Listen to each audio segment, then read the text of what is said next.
Hello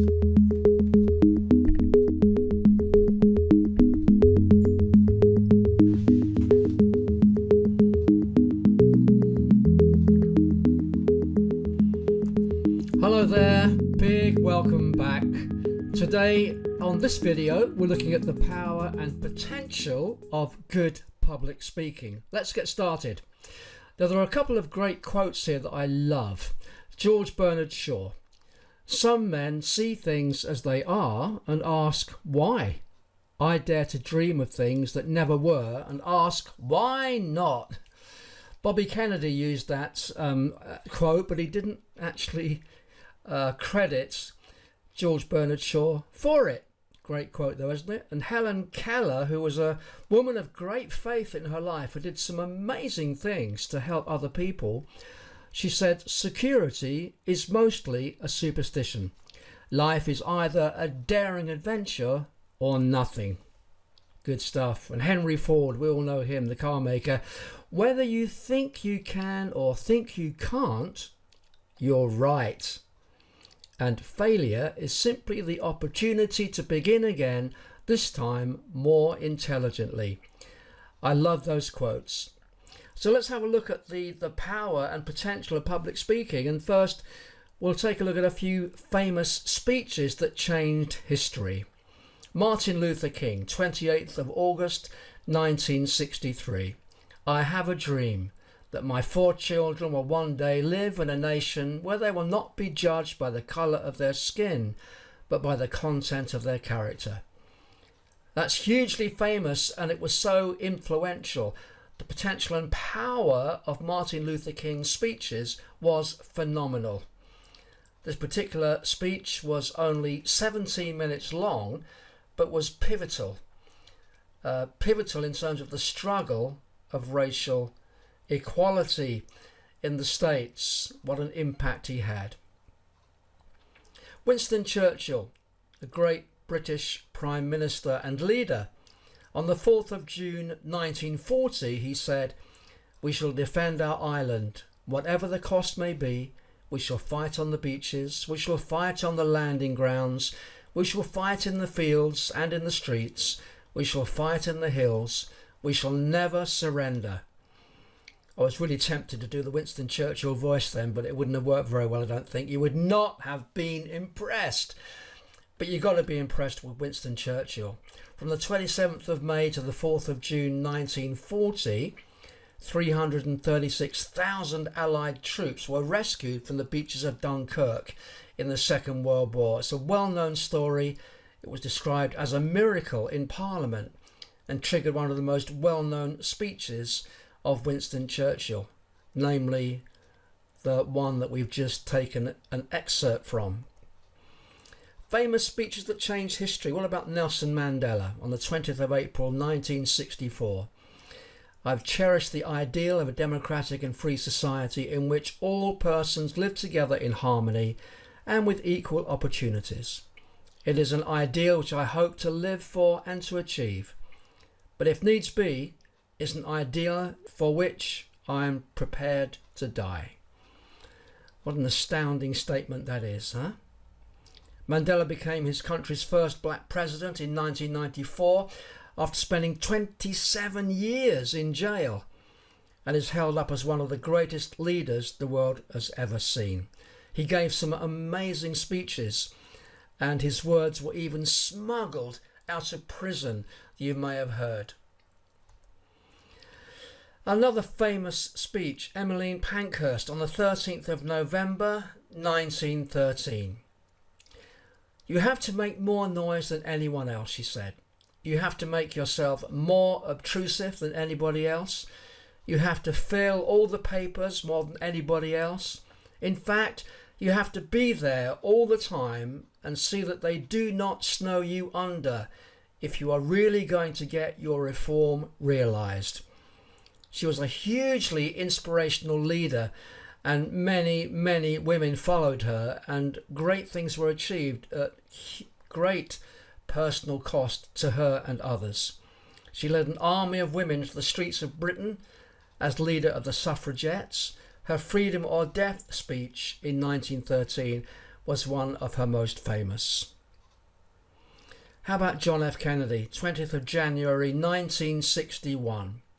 The energy, the faith, the devotion which we bring to this endeavour will light our country and all who serve it, and the glow from that fire can truly light the world. And so, my fellow Americans, ask not what your country can do for you, ask what you can do for your country. Very, very famous, right? On the 20th of January 1961, John Fitzgerald Kennedy was sworn in as the 35th President of the United States of America, and this was part of his inaugural speech. Let's have a look at Franklin Delano Roosevelt. The only thing we have to fear is fear itself. Nameless, unreasoning, unjustified terror which paralyzes needed efforts to convert retreat into advance. I assume unhesitatingly the leadership of this great army of our people dedicated to a disciplined attack on our common problems. This speech was given at the inauguration ceremony when he officially became president in March 1933. He declared war on the country's economic problems and tried to calm a panicked America. Great, great speech maker. These are speeches that began to change history in many ways. The power and potential of public speaking. Incredible. It's a privilege and a responsibility, right? Public speakers and presenters are in a unique and privileged position. In most cases, you'll have a captive audience who have come to hear what you have to say. What a privilege. You don't throw away your words lightly, therefore, and be careful to make the most of the opportunity, whether it be a business presentation, a CPD event, a pre-contract meeting, a seminar, a motivational speech to stakeholders, an agency booking for a private function, or indeed a preach at a local church. All are privileged positions and offer huge scope to turn you into a little history maker, or even a big one. Let's look at some of these keys. You hold the keys to unlock change. A good public speaker holds within their gift the keys to unlock change. This should be the goal of every speech, to take the people on a journey through gaining their trust, to outlining the problem, to uncovering the solution, to pushing for an active response. These are the keys to unlock change. You can make a difference. Public speaking is one of the most essential and powerful skills because it can enable you to make a positive difference in the lives of your listeners. Leaders of great influence throughout history are people who excelled in public speaking. You can change a culture. Mahatma Gandhi was a leader who liberated India and brought the country to independence through his speaking and his actions. You can influence an outcome. With my Christian faith hat on, I would define vision as this: hearing from God and believing that it has been accomplished before it takes place. A good speaker will unpack a vision and understand how to encourage people to buy into that vision before the end of their speech. You can influence an outcome. You can make connections. Speech making partly involves the art of building relationships, which is the most effective marketing tool on the planet. You build connections with your audience, eye contact, and more on that later. And as you establish a good rapport with your audience, so you gain their trust and potentially their friendship. Building relationships is a key part of being a speech maker and a speech giver. You can influence behavior. One brilliant example is Steve Jobs, who influenced millions of people through his work with Apple. In one speech, he was introducing the revolutionary MacBook Air, one of the thinnest and lightest laptops in the world at the time of its launch. In the middle of his speech, he pulled the MacBook from an envelope. The audience loved it and were encouraged to take action by purchasing the new product. This is a perfect example of how to influence people through a public presentation. You can educate the mind. Public speaking always involves education. Whatever the subject or setting, your words will be processed by minds. And as I've said before, the mind is the engine room of our lives. So education affects everything: body, mind, and spirit. You're getting the picture, the power and potential of public speaking and presentation. Incredible, eh?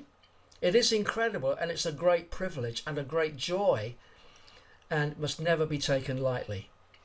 You can motivate an action plan.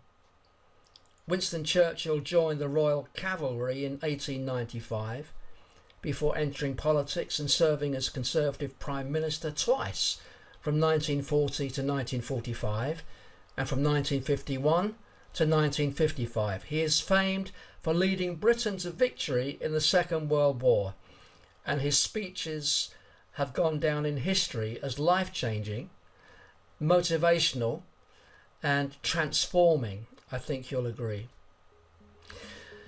Well, I hope you enjoyed that session on the power and potential of public speaking, and it's got you a little bit excited. It's whetted your appetite for what we're going to be looking at and going through these training sessions in this course. In the next video, we'll be looking at this: 10 reasons why public speaking skills are critical for business growth. I'll see you in the next video.